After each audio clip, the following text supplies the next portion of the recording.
Nous avons pendant longtemps bu cette eau. Depuis que moi j'étais encore plus petite, je buvais toujours de l'eau du marigot jusqu'à mon âge. J'ai aujourd'hui 23 ans.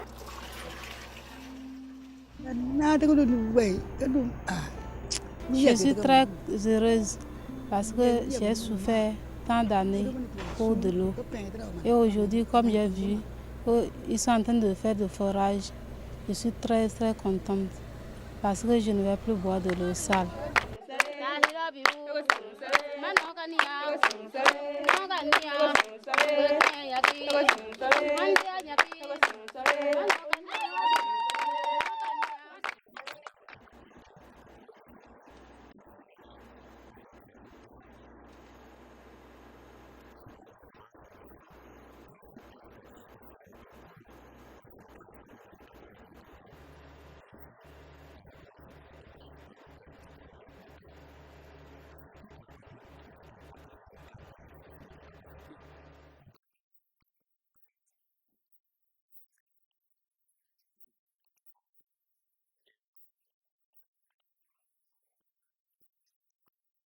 Il y a 3 catégories de communes. Une première catégorie de communes avec des acquis sur la gouvernance et vraiment l'organisation du secteur. Ces communes ne sont pas restées dans leur simple rôle de maître d'ouvrage délégué où il faut réhabiliter ou réaliser un ouvrage.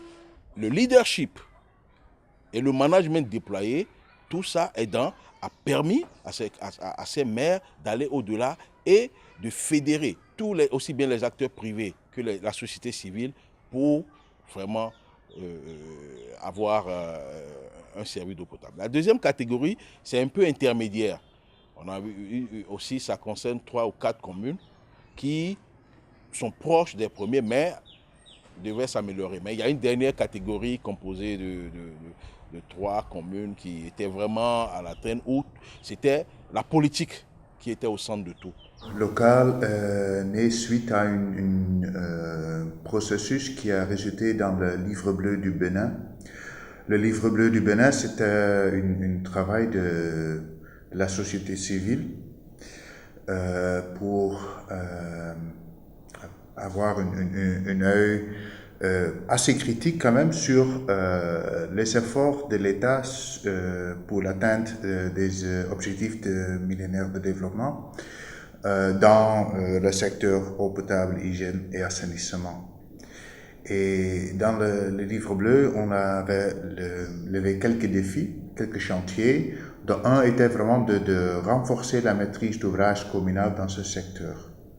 Et donc, à ce moment, on a formulé une première version de ce projet local et introduit à la Facilité africaine de l'eau, qui est administrée par la Banque africaine de développement. Et donc, suite à ça, il y a eu un long échange avec la BAT et entre Protos et d'autres acteurs pour améliorer ce projet et avant que ça ait été approuvé pour financement. La particularité est qu'il ne fallait pas amener des ressources et aller directement donner les forages à chaque commune, mais il faut amener les communes à apprendre désormais à renforcer la maîtrise d'ouvrage communale. Alors le premier appel à projet a été lancé et il y a 5 communes ont été sélectionnées et le second appel à projet, il y a 4 autres communes qui ont été sélectionnées, dont une intercommunalité.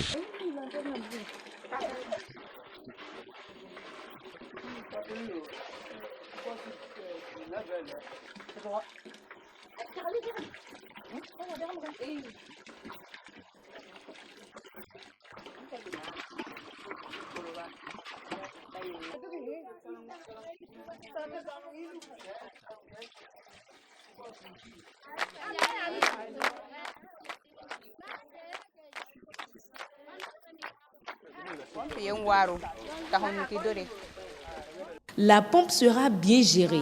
En cas de panne, nous ferons appel à l'artisan réparateur qui va nous aider à la réparer. Nous promettons faire un bon usage de cet ouvrage.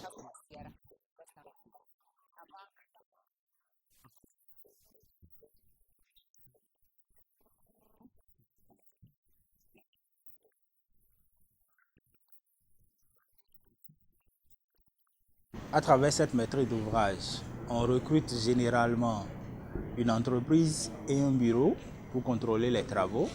Et moi, mon rôle est de faire l'assurance qualité. Donc, je vais faire des visites inopinées pour pouvoir aller surprendre les uns et les autres pour qu'ils ne nous fassent pas juste des forages de quelques mètres. Parce que nous sommes dans une zone où la couche d'altérite avoisine 25 à 30 mètres, où déjà on peut avoir de l'eau, mais ce n'est pas de l'eau potable. Donc il faut aller plus en profondeur. Et généralement nos forages sont autour de 50 à plus, parfois jusqu'à 90 mètres.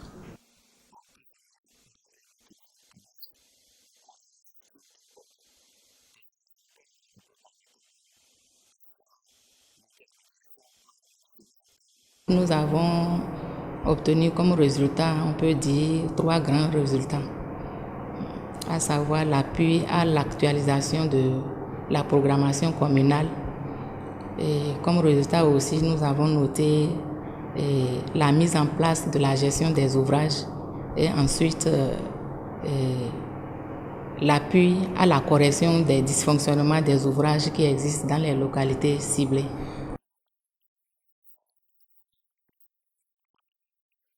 En matière de réalisation, on peut retenir un accompagnement, une contribution locale à travers 4 forages équipés donc, de pompes à motricité humaine et surtout aussi donc, cet aspect lié à la maîtrise d'ouvrage. C'est assez déterminant.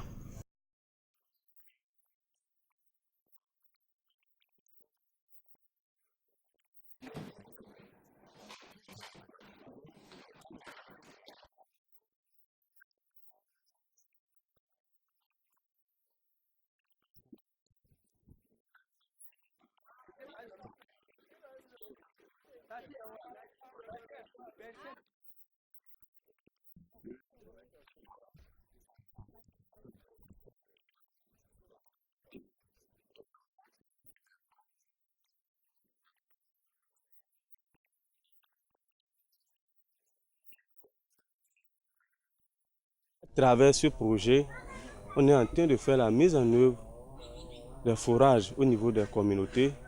Donc, ça a permis quand même d'améliorer un peu la visibilité et des actions concrètes sur le terrain pour la communauté des Deux-Caps.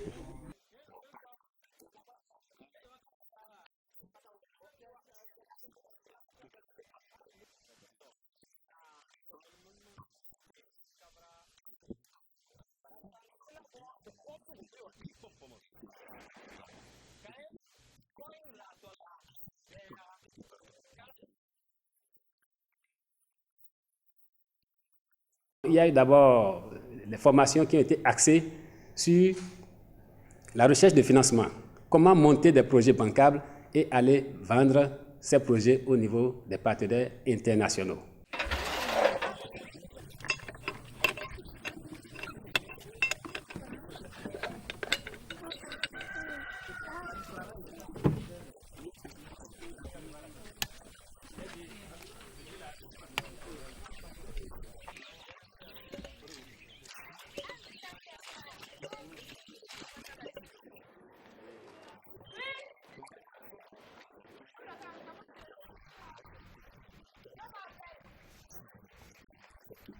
Pour sa thèse de doctorat dans notre département.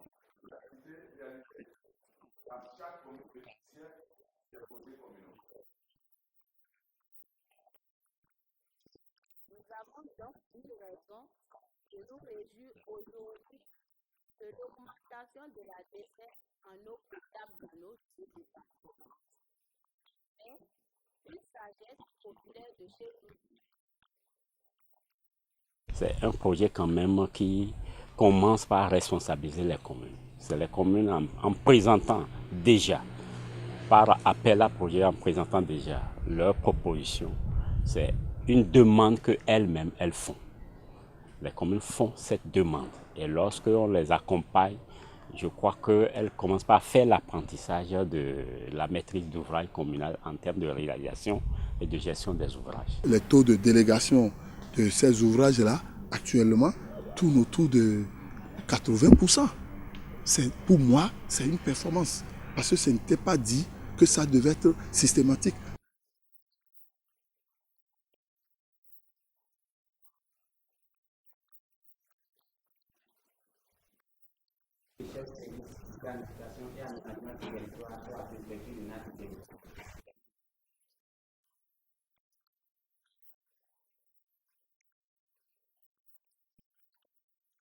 Au niveau de la peau rouge, on a en même temps une réponse. Il pleut, on a de réponse.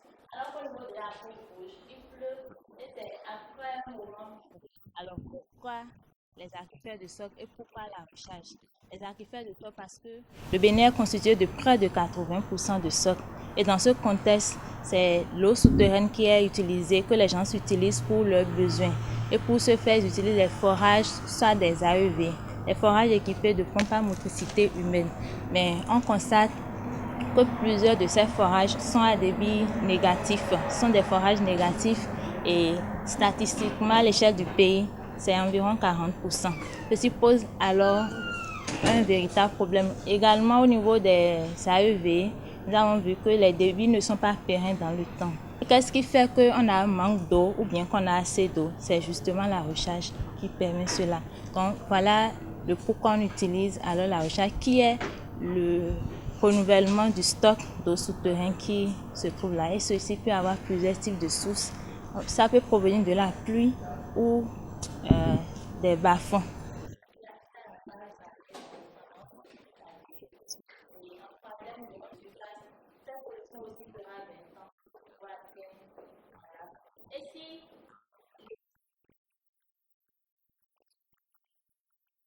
Bilan aussi de notre travail ensemble et aussi de tenter de commencer à capitaliser cette expérience innovante.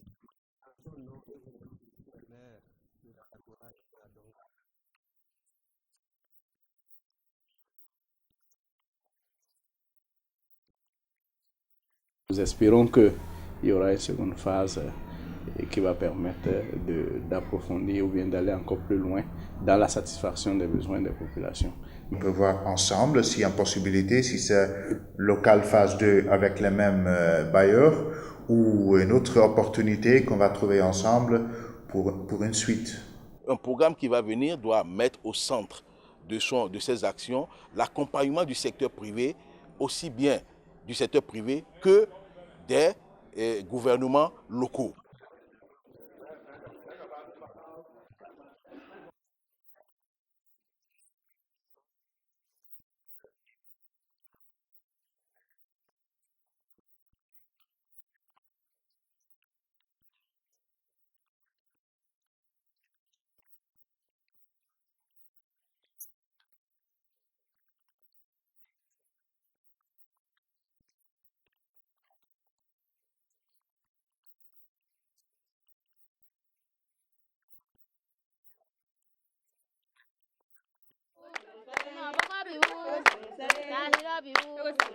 Mana